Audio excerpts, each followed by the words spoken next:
I am so jacked up after seeing that fucking movie that I feel like I should go out in the woods and pick a fight with a grizzly bear.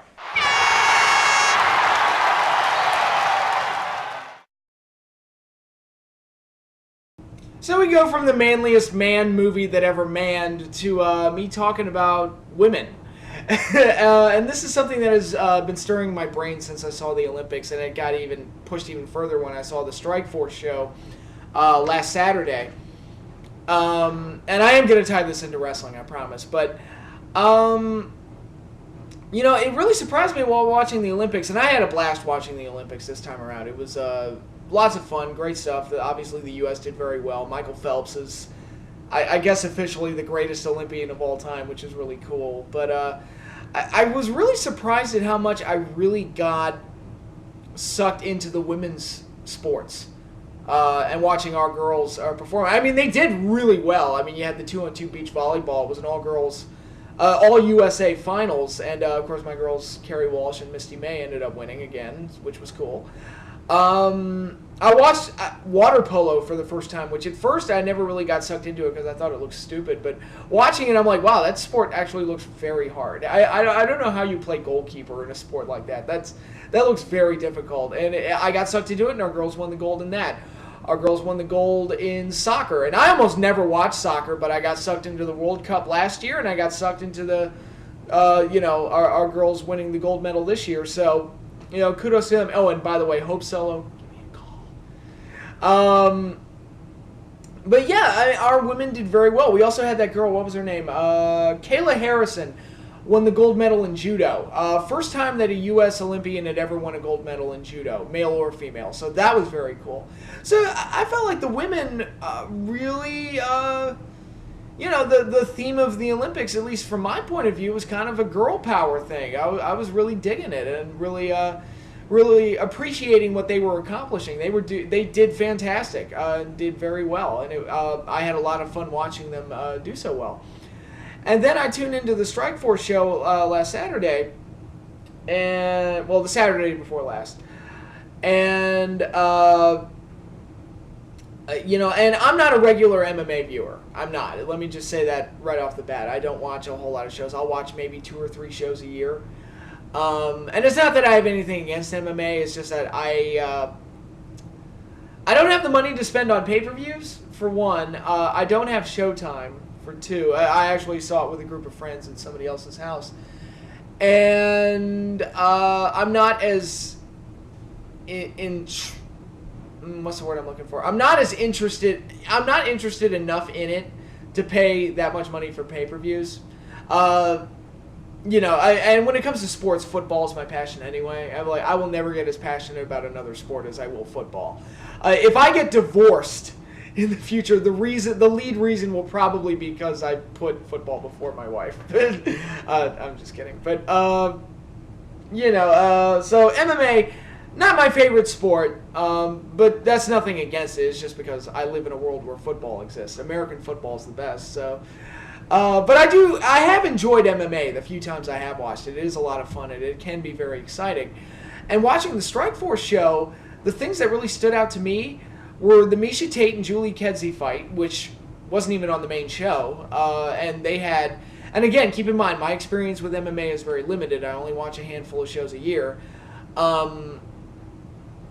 That was one of the most exciting fights I've ever seen. Like, when somebody describes MMA to me, that fight is the image that I get. It was like a highlight reel that you would see on a commercial for an MMA fight card, all in one fight. It was a very, very exciting fight, and my hat's off to both girls. They're both tough. I mean, Julie Kedzie, she's totally legit, even though she lost, and Miesha Tate, she's a tough little gal. I'll give her that. She doesn't look it either, but she...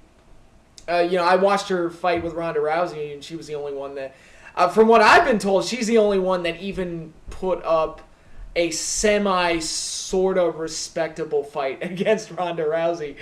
So kudos to her for that. And the main show itself didn't really have a whole lot for it. I mean, there were a couple of cool knockouts. There was one where I thought a guy was honestly killed. But the only other thing that really stood out was, again, another woman's thing. The main event was Ronda Rousey killing a bitch in under a minute. And no disrespect to Sarah Kaufman, but it's kind of like I knew what that was going to be. I expected it because Rousey is a legit scary fighter.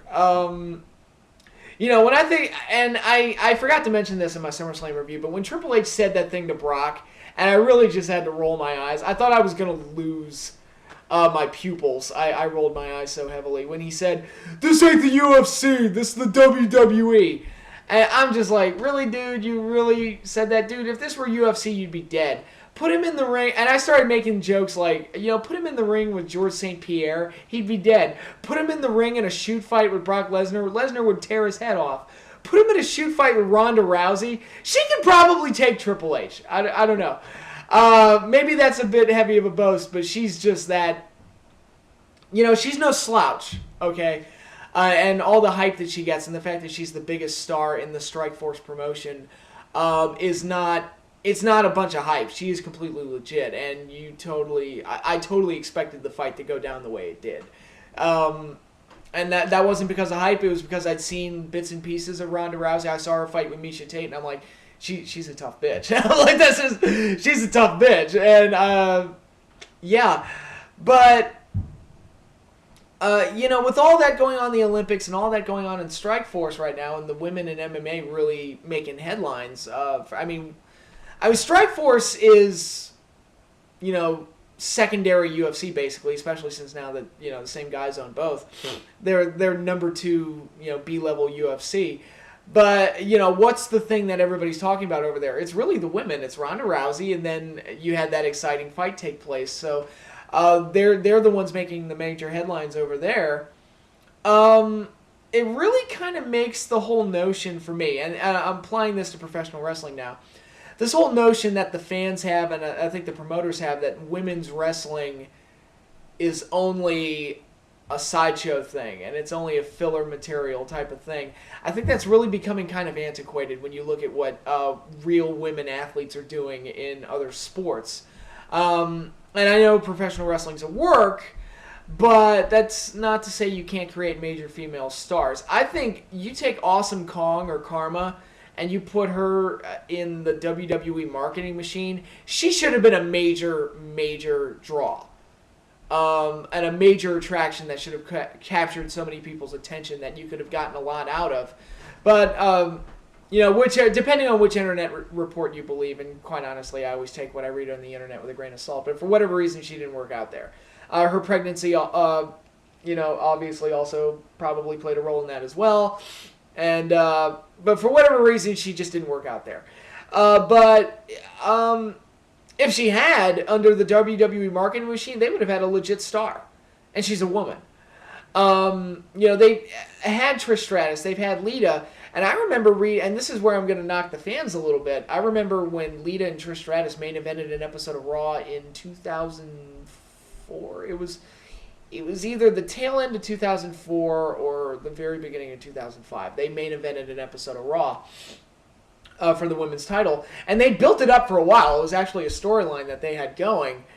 And the match was very good. It was a very good match between two female stars that people actually gave a crap about. And it felt like a big match. And of course, when all the internet reviews came out the next day, it's like, oh, that's so insulting that they closed the show with a women's match. Why can't they close the show with the women's match? If they make people give a shit about the fight, who cares if it's men or women? And it's kind of the same. This applies to the same discussion that I've talked about before with things like the X Division or the Intercontinental title or the tag team divisions or a cruiserweight division or whatever, you want to look at. It would be beneficial if they, rather than treating those things as purely secondary to whatever the heavyweight division is doing, it would benefit them to try and make those things really mean something. Give the Intercontinental title something like you did with Bret and Bulldog in SummerSlam 1992, with that realistic family drama that they tied into it that really made it feel real, for lack of a better term. Try and create another, AJ Styles, Christopher Daniels feud in the X Division. I realize that's hard to do because of the caliber of talents involved, but that should always be the goal, to try and you keep those things in the limelight So that way you don't overexpose the world title, which I think is kind of a problem when you try to have a world title match once a month. And in WWE's case, you have 2 a month. I think you kind of overexpose the importance of the world title actually being any kind of attraction when you do it too much. I would take all the title defenses that you see now, I would cut that in half, at least. For me. And I know that sounds extreme for some people, but I think the world title, you should really go out of your way to really make it feel special. Like, that's, the really, really, really big thing. And I think by doing less of them, that would help, fix that. But yeah, I'll throw the women in there as well. They've got, the WWE, they have women like a Natalya, like a Beth Phoenix, who they've ruined either through stupid gimmicks or jobbing them out to Kelly, who has absolutely no credibility. She does not look like a fighter at all. She really doesn't. And when she tries to work a match, she can't even hit the ropes right. She's just pitiful. At least Eve, and she's not necessarily a good worker, quote unquote good worker, but at least I've been told she has training in kickboxing, and that kind of shows a little bit, so at least she has a little bit of credibility to her when she works. But whenever they focus on somebody like Kelly or someone like Layla, who's like, oh, I learned 3 moves, now I can be women's champion, that doesn't really fly with me, and it doesn't work. And I'm really pissed that the WWE did this with AJ, where they decided to make her the general manager, because whether by accident or whether by design, I don't know, they got people to give a shit about AJ. They created this psycho chick character that really caught on, and people were really interested in it. And JR even went as far to say she was the breakout performer of the year. All right, you have that. Why not use her as a wrestler to help make it so that people actually give a shit about women's matches? Because right now people don't give a shit about. Whenever the divas come on, that's a piss break. And that's just, through years of conditioning and years of pushing the wrong people and years of just, not doing anything with them of any kind of substance. Really not since Trish Stratus and Lita. And maybe Mickie James, although they didn't do a whole lot with her towards the end either. And when they do push the divas, it largely involves Vicky Guerrero, and that's always, awful. But, you got to do good stuff with them. And, TNA, they're kind of locked into this. It's better over in TNA as far as the women go, but they're locked into this thing where it's just kind of, it's the champion, whoever she's working with that month, and maybe they'll each have tag partners, and those are the only girls you see. And I would, the champion doesn't need to wrestle in every single Knockouts match on Impact. And not every single match needs to be a contenders match. You can have somebody build up the rankings and make it look like you have actually, you actually have some kind of depth within the division. Why not, instead of winning just one match to become number 1 contender, why not have Tara, beat, I don't know, say Sarita, beat Mickey, beat ODB or whatever, win 3 straight matches, and that gets her the number 1 contendership. Things like that. Just to add depth and detail to the division as a whole, and try to make it mean more as it goes, and have another feud along the way. Why not have Mickie James feud with ODB or something? I think they could have great stuff together. It doesn't even have to be for the title. And, hopefully they'd give an Awesome Kong a call and get her back and have her work with some people over there, because they can get... if there was ever a time when I would have bought a women's match as an actual main event of a wrestling show, it was probably the Gail Kim Awesome Kong matches. Because, let's face it, they were stealing the show. And they main evented Impact a couple of times, and it was great. They had a match that was it was like Falls Count Anywhere or no DQ. I don't remember what it was exactly. But it was an awesome match. And I'm like, they kind of stole the show, I felt. I think the main event was Angle and Christian or something. And it was, kind of the same match that they always have. But this was actually a legit cool thing. It was like, they probably could have closed with the women and it would have worked. I don't know. Maybe that's just crazy. I don't know how people would feel about that. I think a lot of wrestling fans would kind of fight that tooth and nail. But I do believe you can make more of an attraction out of it. At the very least, I'm not talking Divas title, Knockouts title, headlining pay-per-views all the time. But I'm talking, you can try to make those things mean a lot more than they do now, just for the sake of having extra attractions that you can rely on, and make your whole show feel complete, rather than just focusing so much time on the heavyweight division and making that the only thing that really matters. Uh, but yeah, another thing I'm going to tie into the Strikeforce show, and tell me what you think of this, because this has been rattling around in my brain, and I think about this every time I watch whether an MMA card, whether it be UFC or Strikeforce or whatever. But I find it interesting that they show the statistics after each fight to try and illustrate why each fighter won. Like, okay, they'll show number of strikes, number of submission attempts, number of takedowns, etc., etc. And I kind of wonder, it's like, I wonder if they tried something like that with wrestling. Show, number of strikes, number of submission attempts, number of pin attempts. If it's a tag match, number of legal tags, or whatever, just to give some kind of, like, substance to telling the story of why this person won. Unfortunately, so many matches in wrestling now, and this is something that also needs to be worked on. So many matches in wrestling now are so similar that it would probably be monotonous to do that. But I don't know. It's one of those things. I don't know if it would work until somebody had the balls to try it.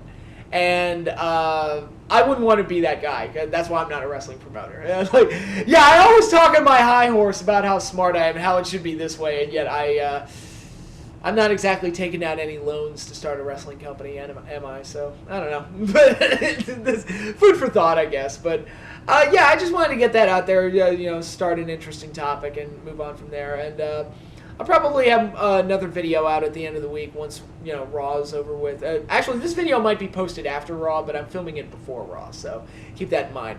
And I'll probably have something to talk about once I see Impact. I actually missed Impact last week. I saw it eventually, but I missed it live. But, I'll have something to comment on at the end of the week once both shows are done. And that's all I have for now, though, so I'll see you all later.